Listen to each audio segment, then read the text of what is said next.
Discuss it once again quickly 2 minutes में revision कर लेंगे। लास्ट क्लास में जो पढ़ाया था मैंने, सीटिंग अरेंजमेंट का टाइप्स कितना है, राइट, ये सब क्वेश्चन आता है। Linear arrangement, circular arrangement, arrangement in rectangular and square table, arrangement with cities, Carla, Havis, up to persons, 3%, 5%, these are under puzzles, और अरेंजमेंट विद ब्लॉड रिलेशंस। आज मैं आपको एक टफ क्वेश्चंस कराऊंगा, लेवल 5 का क्वेश्चंस कराऊंगा, ये अरेंजमेंट विद ब्लॉड रिलेशंस वाला क्वेश्चंस। लीनियर अरेंजमेंट में मैं आपको लास्ट टाइम ये कराया था, आज मैं ये नॉर्थ एंड साउथ फेसिंग कराऊंगा।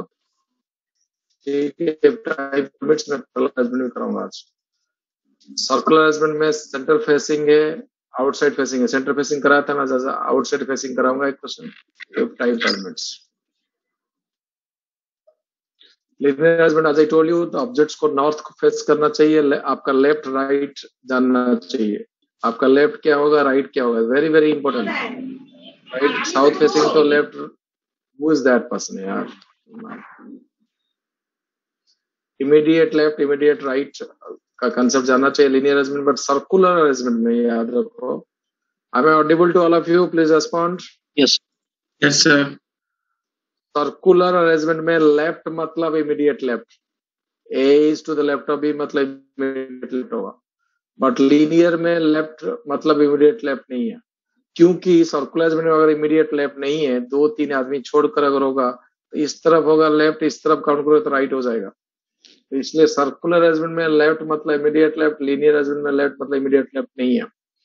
इसके अलावा ये सब कुछ ना कुछ जानना चाहिए। Concept B sitting between C and D, मतलब आप सीबीडी कर सकते हैं, डीबीसी भी कर सकते हैं। इस तरह का पॉइंट्स आपको मैं लास्ट क्लास में बताया था। आंड और हु का कंसेप्ट बताया था। आंड लगेगा तो सब्जेक्ट ए रहेगा, हु लगेगा तो उस हु से पहले जो है वो सब्जेक्ट रहेगा। Is it understood? I have discussed in the last class. Very important point.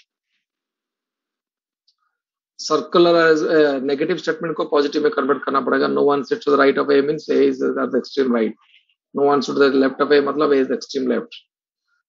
Puzzle questions या कोई भी सिटिंग अरेंजमेंट क्वेश्चन सॉल्व करने के लिए have a quick reading, make lines और डायग्राम और boxes, search for primary information, place the objects, right, secondary और negative information को रफ में लेके फिर एक कनेक्टिंग लाइन होता है, कनेक्टिंग लाइन ढूंढना है। ये अगर कनेक्टिंग लाइन ढूंढ लिए तो आप आंसर सही तरह से कर पाएंगे। सो सर्कुलर अरेंजमेंट में कुछ पॉइंट्स में बता रहा हूँ, आप एक क्विक रीडिंग देखिए। सेंटर फेसिंग है, आउटसाइड फेसिंग है, is very very important. Number of persons अगर इवन है तो आपको इवन का पोजिशंस बनाना है। देखो इसमें ए का अपोजिट में डी है, सी का अपोजिट में ई है, राइट।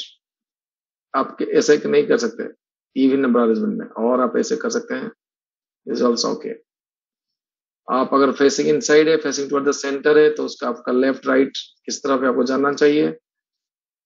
इधर बैठेगा तो उसका लेफ्ट राइट क्या होगा, उधर बैठेगा तो लेफ्ट राइट क्या होगा। आउटसाइड फेसिंग है तो उसका लेफ्ट राइट आपको जानना चाहिए। और अंडरस्टैंडिंग गाइस, ये सब पढ़ाया था मैंने लास्ट क्लास में। Yes, sir.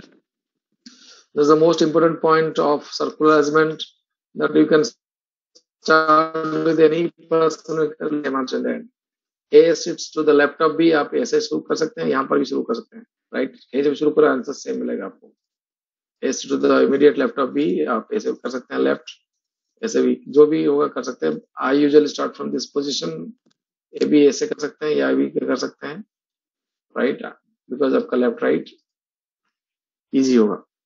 So these are the points I discussed in the last class. आज मैं आपको ये क्वेश्चन के साथ शुरू कर रहा हूँ। आपको मैं दूंगा time 2 minutes to solve. 2 minutes, mark the answer to me. कोई आंसर नहीं बताएगा, जो भी लिखना है मेरे को मार्क करके लिखो। इसमें क्वेश्चन भी है, 2 मिनट वाला क्वेश्चन है। Time starts now.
3 minutes time, उसमें से 21 स्टूडेंट आप सॉल्व, उसमें से बहुत लोग सही है बोल रहे हैं, बहुत लोग गलत भी बोल रहे हैं। धृतिमान आपका गलत हो गया, ये कौन है, सायक गलत हो गया, आकाश गलत हो गया, बहुत लोग गलत है, आकाश का गलत है, रोनित का गलत हो गया आंसर, इप्सिता धर आपका भी गलत हो गया, राइट। रोनित रोल नंबर 320 से आपका भी गलत हो गया। ये कौन है, अविनाश रोल नंबर 139 आपका भी गलत है। श्रेया चौधरी आपका भी गलत है। मोहम्मद फैजन आलम आपका भी गलत है। धृति मैन और भी एक बार गलत आंसर हो गया, इतना विवाद हो गया। तानिया आपका गलत हो गया। आशीष आपका भी गलत हो गया। देखो कितने स्टूडेंट गलत आंसर बता रहे हैं, मतलब ऑलमोस्ट सब गलत बता रहे हैं। जिनका नाम नहीं लिया वो सही है।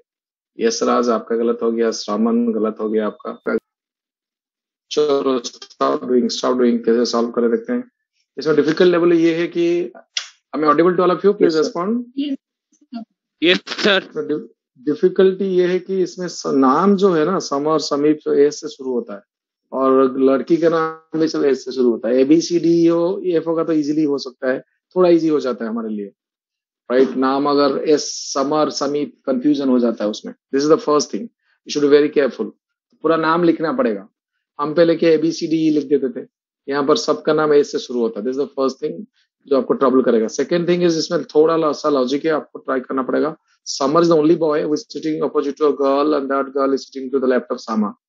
Summer is the only boy, ये ओनली वर्ड आपको अगर भूल जाएगा तो आंसर गलत हो जाएगा। Samar is the only guy is opposite to girl and that girl is left to Sama. That मतलब सामा का लेफ्ट में जो गर्ल बचेंगे वो श्रेया या आइदर शिल्पा रहेगी। Are you understanding this logic guys? Please respond to me. Yes sir. और ऑपोजिट वाला जो पोजीशन है, वो पोजीशन में दो बॉयज रहेंगे, बिकॉज समीर और समीप रहेंगे दोनों, because Samar is the only boy जो ऑपोजिट टू गर्ल, बाकी दोनों बॉयज ऑपोजिट है अपने तरफ से। Is this logic clear to all of you? Please respond. यहाँ तक क्लियर है सबका? Yes, sir. तो ये जो गर्ल है वो गर्ल कौन रहेगा ना, इधर श्रेया इधर रहेगी तो शिल्पा इधर रहेगी, या शिल्पा इधर रहेगी तो श्रेया इधर रहेगी। एक गर्ल है, it could be either Shreya or Shilpa. Is it understood? Yes, sir. Now if you see it is written Samir is sitting adjacent to Shreya. Shreya का पोजीशन इधर यहाँ रहेगा और यहाँ रहेगा, तो ये दोनों का एडजेसेंट है, कहीं पर भी बैठेगा श्रेया, उसका एडजेसेंट यही पोजीशन बचेगा, and that is the position. ये अगर समीर है तो यहाँ पर समीप होगा। इतना ही आपका लॉजिक। यहाँ पर अगर समीर है, ठीक है, तो यहाँ पर समीप होगा। पूछा जा रहा है कि who is sitting left to the Samip? Left to the Samip is Sama. So Sama is the answer. जो लोग सामा लिखे आंसर सही है, जो लोग सामा नहीं लिखे उनका आंसर गलत हो गया। तो कुछ इतना डिफिकल्ट नहीं है question. Is it that tough? Please respond me in the mic. No, sir. कितने लोग गलत किए? देखो पहले तो सॉल्व नहीं कर पाए आप, ठीक है, तो क्वेश्चन आप सॉल्व नहीं कर पाए, करीबन 250 स्टूडेंट सॉल्व नहीं कर पाए, और जो लोग सॉल्व किए उसमें से कितने रहोगे? तो आप देखिए आपका लेवल क्या है सॉल्व करने का, कितना प्रैक्टिस करना पड़ेगा। It's very very important. अगर आप अच्छी तरह से प्लेस होना चाहते हैं तो सिटिंग अरेंजमेंट अच्छी तरह से होना चाहिए। सो एक अच्छा क्वेश्चन, टफ क्वेश्चन सॉल्व करें guys? Please respond. Tough question solve करें? Yes sir. This is a very tough question, level 5 का क्वेश्चन है। मैं आपको 6 मिनट्स टाइम दे रहा हूं to solve this question. 6 minute. Please take the photograph of this page. 1 2 3 question का photograph ले लीजिए। I will come to the question page. जिसका आंसर हो जाएगा 6 मिनट के अंदर, 1 का आंसर ऑप्शन, 2 का आंसर ऑप्शन, 3 का आंसर ऑप्शन देंगे। because ये पेज में मैं अभी नहीं आऊंगा 6 मिनट तक, मैं पहले पेज में रह रहा हूँ। All of you taken the photograph? Yes, sir. Mobile में फोटो ले लीजिए। ये तीनों क्वेश्चन का आंसर दे रहे हैं। मैं आपको क्वेश्चन दिखा रहा हूँ, क्वेश्चन को बड़ा करके मैं आपको लिखा हूँ। Going to the previous page. ये क्वेश्चन का वो जो फोटोग्राफ लिया उसका आंसर बताना है। Time starts now. 6 minutes time है आपके पास। 7:44 से 7:50 तक।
I have given.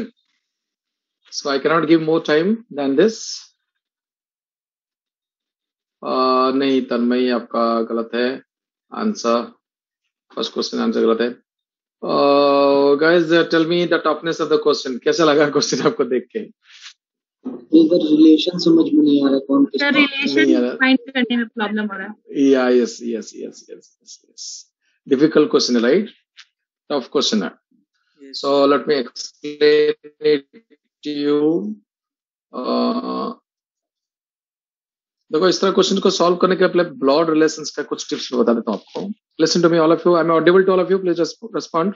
Yes sir. Yes, sir. Blood relation question solve करने के लिए you need to draw a family diagram. Family tree और फैमिली डायग्राम आप बता सकते हैं. इसके कुछ टिप्स मैं देता हूँ. सर्कुलर अरेंजमेंट तो बता दिया आपको.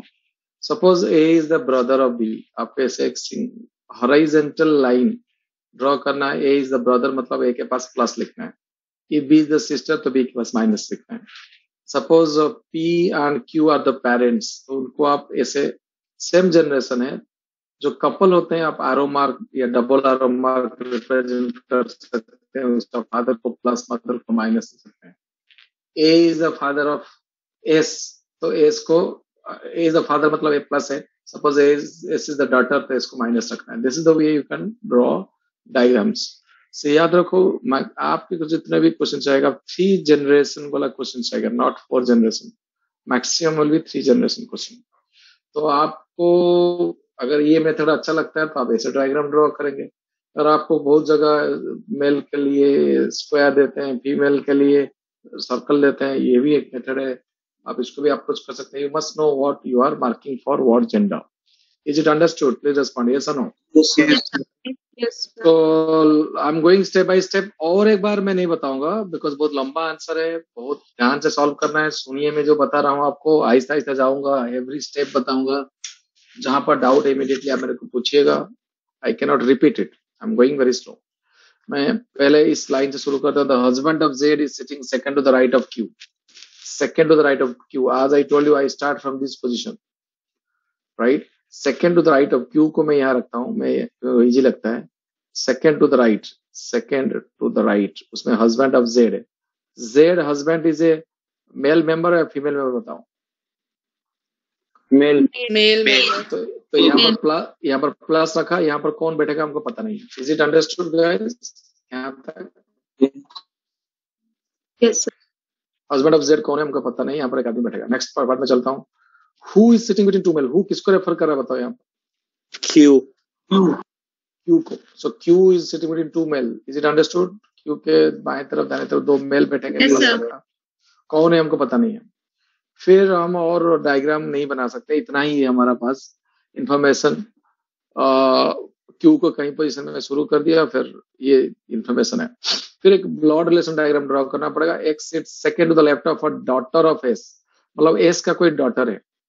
Is it understood? Is this diagram understood? S का कोई डॉटर है. डॉटर मतलब माइनस Yes, है. sir. एक जनरेशन डाउन है. Then फिर लिखा है X is the sister of Y. कहाँ एक्स वाई रहेगा पता नहीं.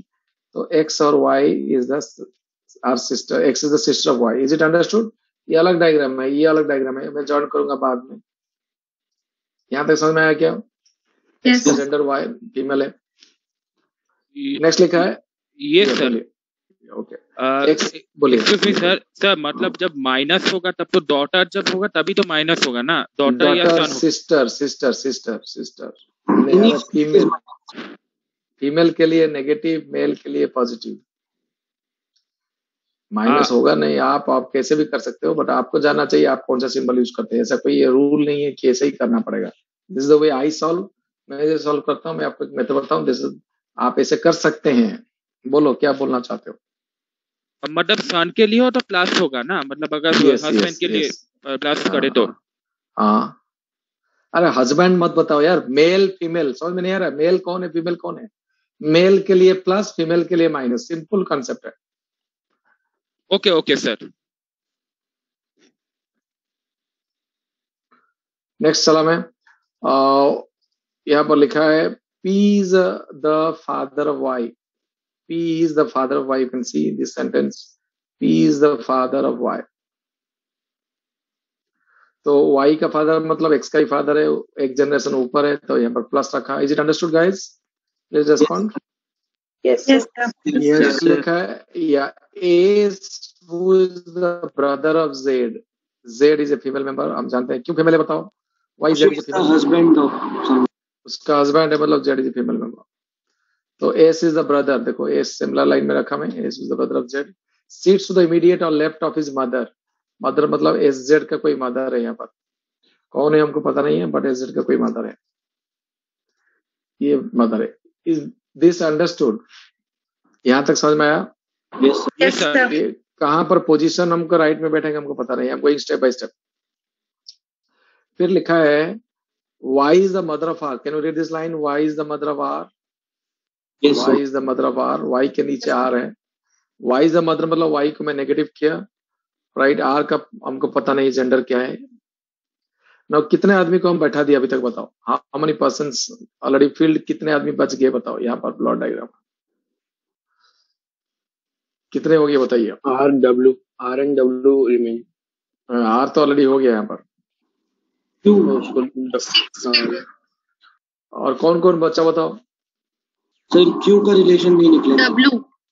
W and Q। Q W, okay.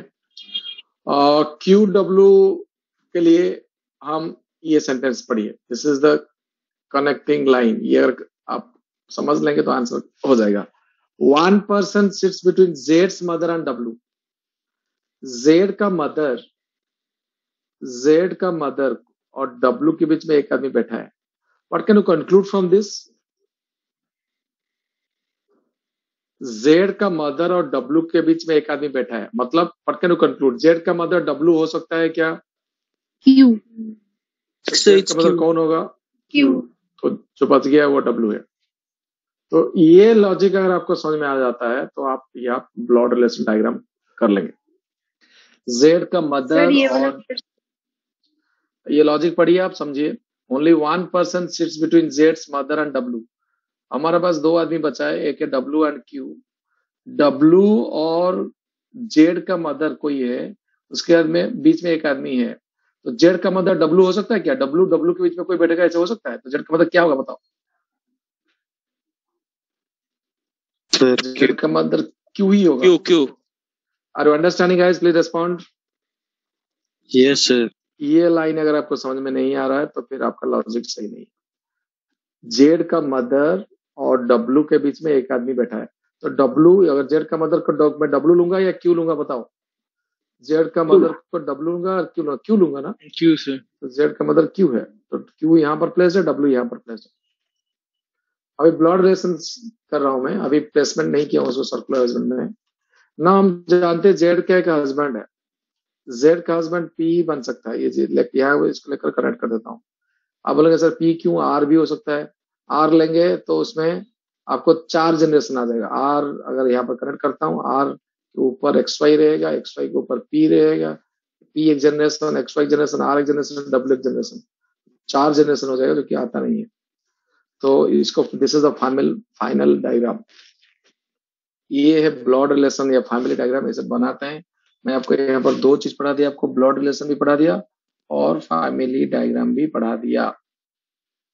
अभी क्या हो जाएगा, आराम से हम क्वेश्चन सॉल्व कर लेंगे, ठीक है? क्वेश्चन सॉल्व करके जैसे जब इंफॉर्मेशन दिया गया हम प्लेस करते जाएंगे। हस्बैंड ऑफ जेड मैंने P बताया आपको, ठीक है। One person sit between P and X, तो X यहाँ पर हो गया।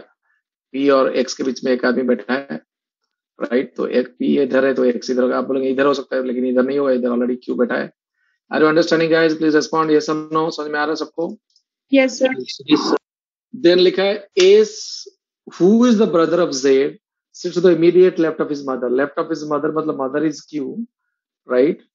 जो कि एस है वो left of his mother, Q के लेफ्ट में एस बैठेगा, तो एस यहां पर रहेगा। X sits second to the left of his daughter S। S के राइट, X उसका second to the left of his mother X लिखा गया, ऑलरेडी मैं कर चुका हूँ। फिर लिखा है one person sit between Z and Y। Z and Y के बीच में तो Z यहाँ बैठेगा, Y यहाँ बैठेगा, और Y यहाँ बैठेगा, Z यहाँ बैठेगा। दोनों में कुछ हो सकता है, बिकॉज और सब पोजीशन फिल हो गया है। लेकिन यहाँ पर फिर लिखा है y is not an immediate number of w, w के पास y नहीं बैठेगा तो z यहाँ बैठेगा, y यहाँ बैठेगा। सो दिस इंफॉर्मेशन फिल करना ज्यादा डिफिकल्टी नहीं रहेगा once the blood relation is done. फिर जो बच गया R बच गया, तो R को मैं यहाँ प्रेस कर रहा हूँ, आप देख सकते हैं R मेल मेंबर है, ठीक है, और मेल फीमेल हम जो है मैं बैठा दूंगा। This is the final diagram, this is the way you need to solve the question. How many for understanding please write Y, कितने लोग को एक अप्रोच समझ में आया, आपको प्रैक्टिस करना है, please write Y in the chat box. मैं नहीं बता रहा हूँ कि अब यही क्वेश्चन आएगा, इसी तरह क्वेश्चन सॉल्व करने से आपको थोड़ा कंसेप्ट क्लियर होता है, राइट, कैसे प्लॉट डायग्राम बनाते हैं, कैसे प्लेसमेंट करते हैं, आपको प्रैक्टिस करना पड़ेगा। जिसके पास एप्टीपेडिया बुक है उसमें करीबन 20 जो सेट दिया गया है, सॉल्व कीजिए, गूगल में लिखिए लॉजिकल रीजनिंग, वहां पर भी आप सॉल्व कीजिए क्वेश्चंस। आहिस्ता आहिस्ता आपका लॉजिक क्लियर होता जाएगा। You need to solve as I told in the last class, 2 से 3 सेट आपको एवरी वीक में सॉल्व करना पड़ेगा। ये हो गया तो आंसर इजी हो जाएगा आपका। ये छोड़ दीजिए इसको, हस्बैंड ऑफ जेड आर क्यों नहीं होगा मैं बता रहा था यहाँ पर। Some student asked me in the last previous class, husband of R Z क्यों नहीं आ रहा होगा। और ये क्वेश्चन था, how many people sits between Y and our uncle, the answer is 3, 3 आदमी बैठेंगे। For the following are alike, all are female members, एक मेल मेंबर है, that is R is the answer। Number 3, what is the position of P with respect to his grandchild के immediate right में है। और एक question करना चाहेंगे, all of your understanding please respond in the mic। Sir yes sir, कौन से level का क्वेश्चन था सर? ये पूरा टॉप लेवल 4-5 का क्वेश्चन है, जो कि वो कैट में इस तरह क्वेश्चन आते हैं, गोल्डमैन सच कंपनी में इस तरह क्वेश्चन आते हैं, जो कंपनी अच्छा पैकेज देता है वहां पर ऐसे क्वेश्चन, अमेजन में ऐसे क्वेश्चन आता है। अगर जो आप ऑफ कैंपस में जो एग्जाम कराया जाता है, लेट्स से गूगल, माइक्रोसॉफ्ट, उसका लेवल 3-4-5 लेवल का एग्जाम होता है। So this is one of the level, मतलब एक स्टेज ये है जो कि आपको पजल ही सॉल्व करना पड़ेगा, जहां पर 4 लेवल 5 लेवल का एग्जाम कराया जाता है कोडिंग का, राइट। तो प्रीलिम जो एग्जाम होता है क्वांटिटेटिव एप्टीट्यूड रहता है, लेकिन सेकंड लेवल एग्जाम में पजल्स रहता है। कैट एग्जाम देंगे तो इसमें एक रहता है, गेट देंगे तो आपको एक क्वेश्चन इस तरह का एक रहता है। प्लेसमेंट में डे 1 कंपनी के लिए 3.5 लाख से 5 लाख तक कंपनी में इस तरह पूछा जाएगा, राइट। अगर आपको अच्छे कंपनी में जाना है, पैसा जिसका ज्यादा है, राइट, सैलरी ज्यादा है, तो आपको इस तरह क्वेश्चन सॉल्व करना पड़ेगा। चलो या मैंने इसे थोड़ा इजी है, बट आपको सॉल्व करना पड़ेगा। मैं आपको मैक्सिमम टाइम दे रहा हूँ, 5 मिनट्स टाइम दे रहा हूँ guys. All of you need to solve, you need to answer me 5 minutes. Your time starts now. अभी टाइम बचा है 8:07, मैं 8:12 तक टाइम दिया, जिसका हो जाएगा अरेंजमेंट में नॉट नेसेसरीली है ना सॉरी, से एकदम ऊपर से होगा ना in the same model. Yes yes not necessary होना चाहिए, क्योंकि not necessarily in the same order, not necessarily sure।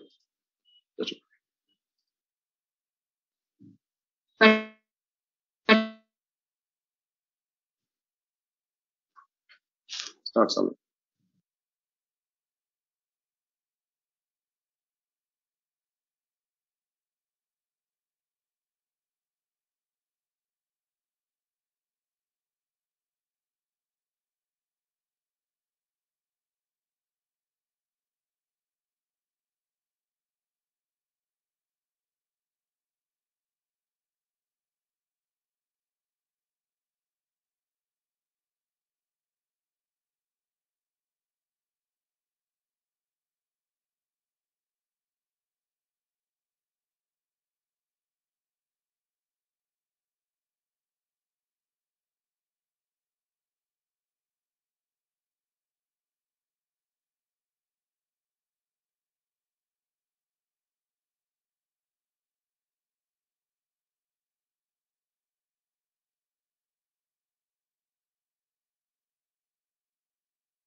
इस टाइम उसमें से करीबन 14 लोगों ने आंसर दिया है और उसमें से कुछ लोग सही है, कुछ लोग गलत है. So let me explain the answer to you all of you. Season आपका अगर आंसर गलत हो गया, सुस्मिता आपका आंसर गलत हो गया, जिनका गलत हो गया मैं बता रहा हूँ उनका, और बाकी लोग का सही है. अनामिका आपका आंसर गलत हो गया. Should I solve it or you need 1 minute more? Please respond. Arunima आपका आंसर गलत हो गया. Guys, this kind of question, ये कैसा है क्वेश्चन बताओ, आपको क्या लग रहा है? Am I audible to all of you? Respond to the mic. Yes sir, audible. Yes, sir. This one was easy. Easier than the previous one, but not easy because only 10 to 15 students have solved.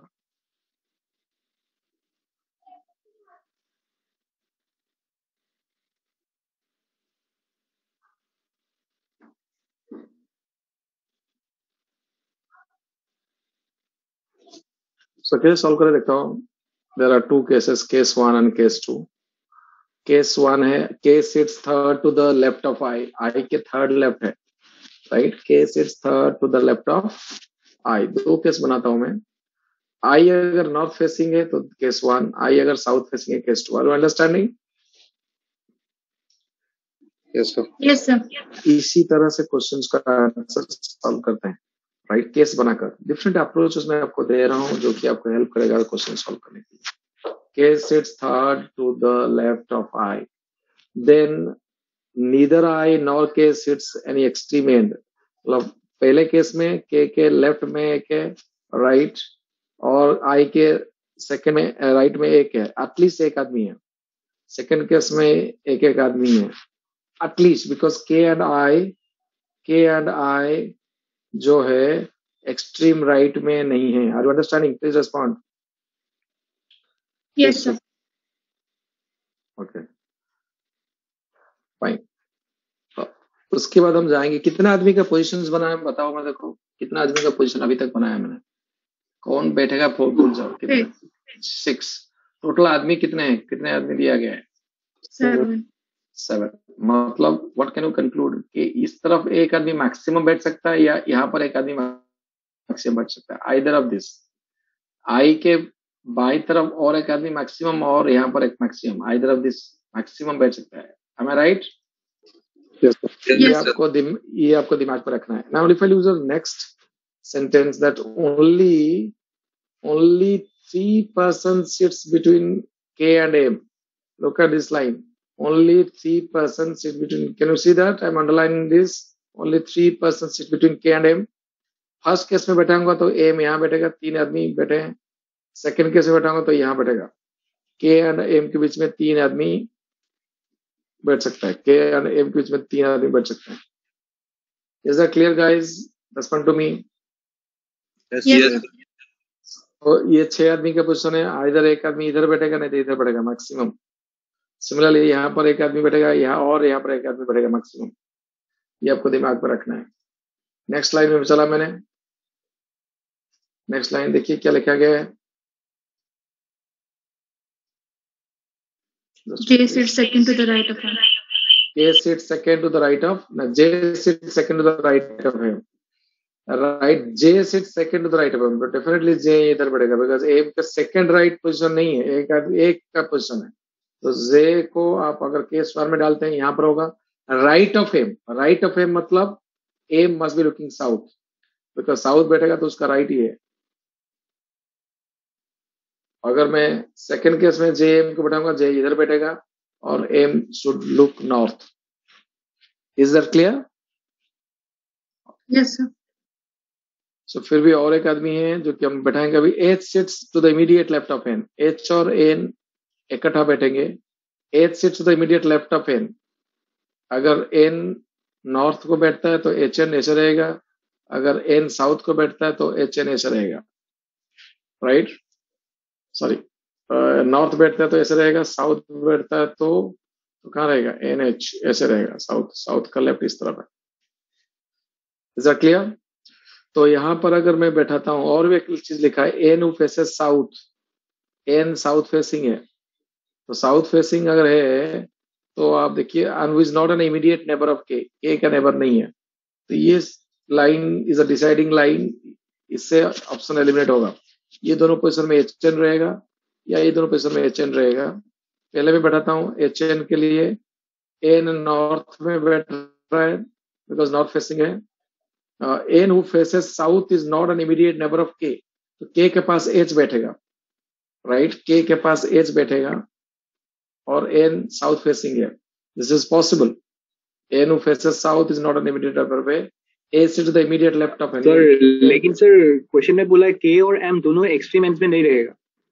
हाँ, के M कहाँ रहता है extreme? के तो इधर है ना, उसके बाई तरफ HN रहा। तो लेकिन एम एक्सट्रीम एंड में पड़ गया ना यहाँ पे। Yes, sir. First is M के and I. एम आई नहीं है, के और आई। अच्छा अच्छा तो सेकेंड केस में अगर मैं देखेंगे A sits the immediate left of N, तो के के पास एन नहीं बैठेगा, तो एन यहाँ बैठेगा। लेफ्ट में करेंगे तो एन को नॉर्थ फेस करना पड़ेगा, देन ओनली एच उसका लेफ्ट बैठेगा, which is not possible because इसमें लिखा है एन फेसेस साउथ। तो यहीं पर इज द डिसाइडिंग लाइन। इसी से हम केस 2 क्या करेंगे ना, रूल आउट कर देंगे। दिस इज रूल्ड आउट, ये पॉसिबल नहीं है बिकॉज आज पर द कंडीशन को कंट्राडिक्ट कर रहा है। तो ये जो है आंसर, फाइनल आंसर है। जो बच गया उसको मिडिल में रखिए। जो बच गया कौन बचा यहाँ पर बताओ? L, right. फिर both the neighbours of L faces south, इस हिसाब से मैं बना दिया। Both the neighbours of K faces opposite to N, N south है तो ये नॉर्थ फेसिंग है। This is the final arrangement.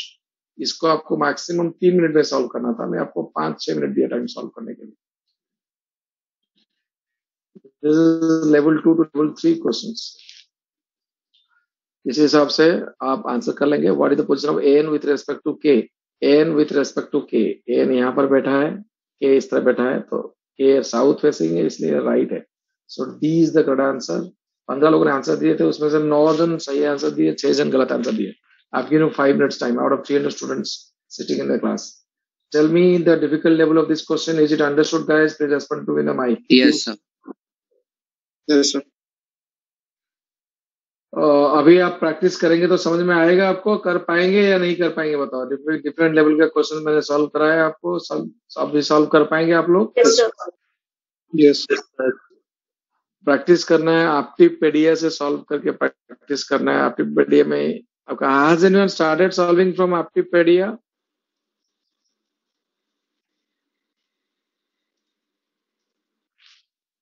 अरे लॉजिकल रीजनिंग ये जो बताया मैंने, आप शुरू किए ना नहीं किए बताओ? मैं इसको एप्टिपेडिया खरीद के रख दिया। Yes, sir. So mainly I'm using RS Agarwal. RS Agarwal का क्वेश्चन भी कर सकते हैं। नॉन ब्रो और reasoning, RS Agarwal reasoning. Yes, sir. उसका 3 set actually, aptitude, verbal, non verbal और you can do that, you can do that. तो अभी हो गया कितना टाइम? 8:21। अभी शायद और क्वेश्चंस नहीं हो पाएगा। आज के लिए इतना रखता हूँ। टाइम परमिट्स नेक्स्ट क्लास में पढ़ाऊंगा मैं और क्वेश्चन दूंगा और I will solve DI questions. Is that okay? Yes, sir. Yes, sir. Okay. Next class में मैं कराऊंगा और ज्यादा क्वेश्चन, नहीं तो डेटा इंटरप्रिटेशन शुरू करेंगे। Thank you very much, all the best.